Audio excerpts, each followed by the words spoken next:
webinar, which was incredible. But we do have some time for questions. So Sarah, I'll hand it to you. Okay, hi everyone, Sarah Hunt. I get to work with Wendy Johnson, Climate Land Leaders, and we would love to hear your questions for the presenters who've just shared a lot of information, covered a number of aspects of this really large and important piece of legislation. So hit us up in the chat with questions. I'll throw one out to get us started.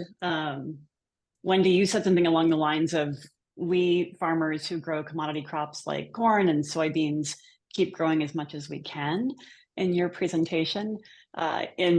In just a minute or two, can you explain what you mean by that in terms of the Farm Bill? Well, the current Farm Bill really promotes a production, like I said, a production sense. So we can overproduce, and we're also compensated for some of that overproduction. It doesn't make any sense, but we are. There's these kind of, I foresee that some lack of checks and balances in terms of what we as farmers on the conventional side to grow corn and soybeans, we keep producing. There are lobby organizations, such as the National Corn Growers, for example, who have helped develop some of these like other opportunities for corn, but we lack those other opportunities for other grains. And so we have ethanol plants, you see them in Minnesota as well.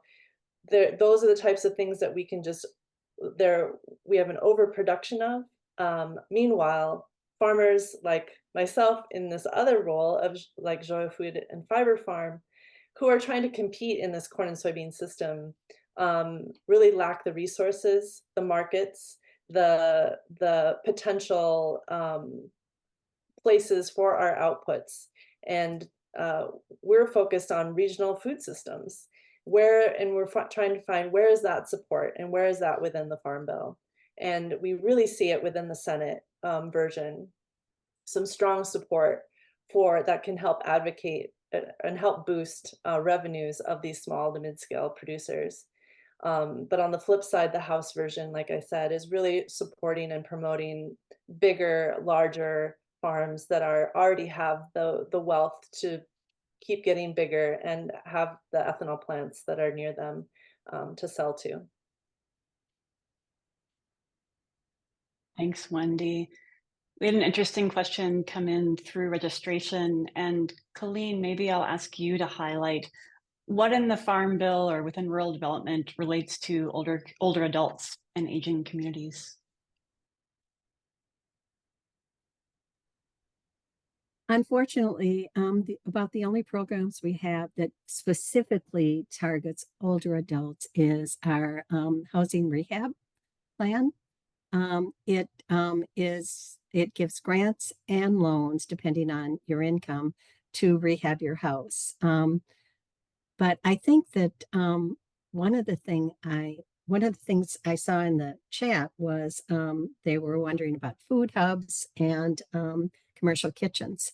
Through that, those two programs, we can assist in that. I think a great resource is Sprout, which is in the Brainerd area. We did their commercial kitchen through grants and loans. And also they are the only bricks and mortar food hub in the state of Minnesota.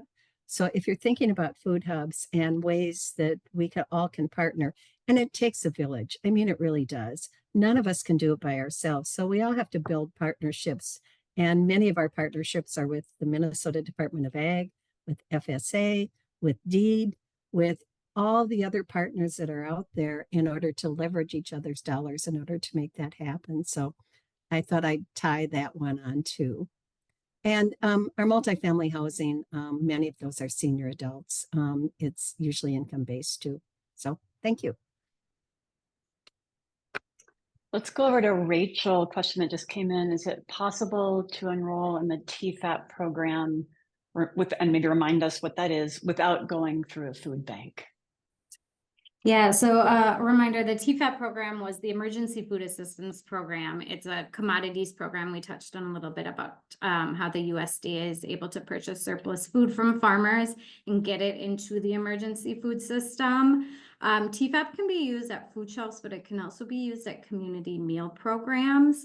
It's ran through the state of Minnesota, and it is run through food banks. So I don't believe it's possible. At least I would say it's unlikely that it's possible if you have a partnership maybe with the state and you do meal programs. I still believe that you get that produce through the food banks, unfortunately. Deborah, go ahead and come off mute and ask your question. I'd also like to point out that if you don't have a TFAP number in your food shelf, you're not eligible for state grant dollars. So Hunger Solutions cannot give you the money. And it's very difficult for small food shelves to comply with all the regulations of TFAP.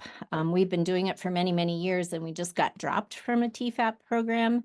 And the reason is because we decided it was more advantageous for our clients to provide them with eggs that come directly from a farm producer who is doing sustainable egg production.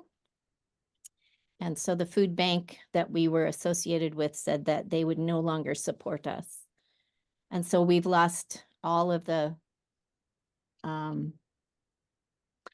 support we would have gotten from the state because of being a TFAP, which includes getting food from our local Quick Trip. So it's really it's really difficult for small rural food shelves to be able to participate fully in these programs. And as I said in the chat, we are serving a community of 3,000, and we have over 40 families coming weekly or monthly to our food shelf.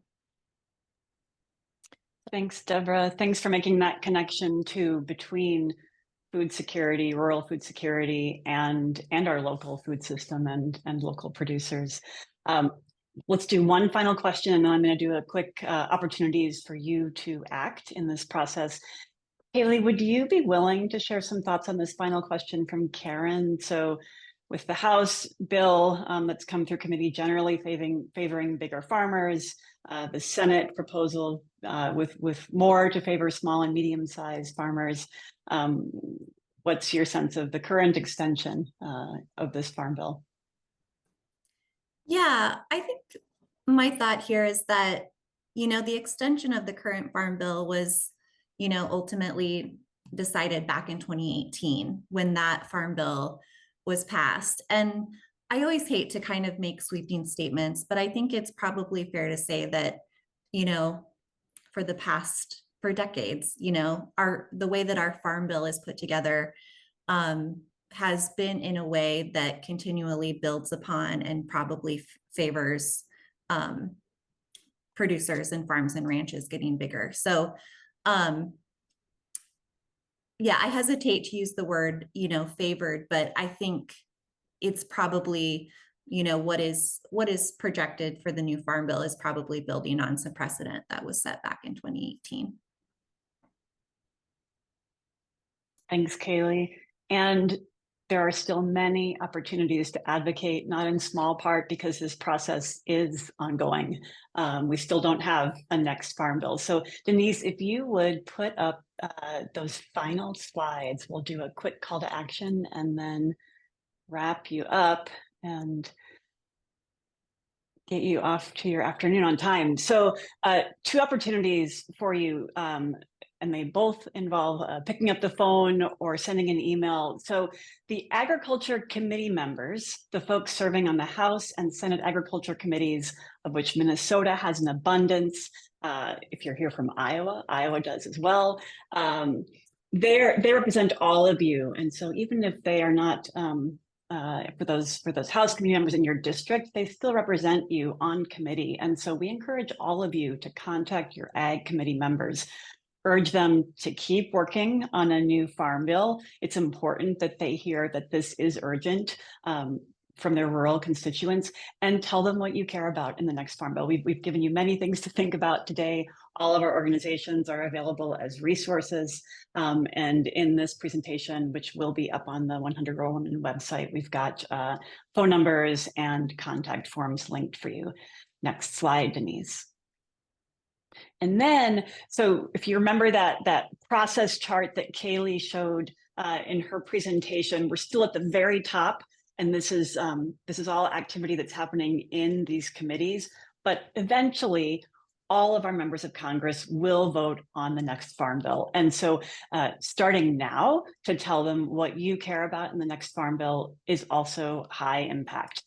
We are, as we head into August and then again in October, our representatives will be home. They'll be working home in our districts, and those are great times to connect. For those of us in Minnesota, an example is Farm Fest coming up at the beginning of August. Lots of our elected officials will be there. That's a great time to hear from them what they are prioritizing in the Farm Bill and share what you care about. So thanks again for being here. If you go to the next slide, Denise, I think we've got contact info. We're all happy to hear from you and answer your questions. And I will hand it back to Teresa Kittredge.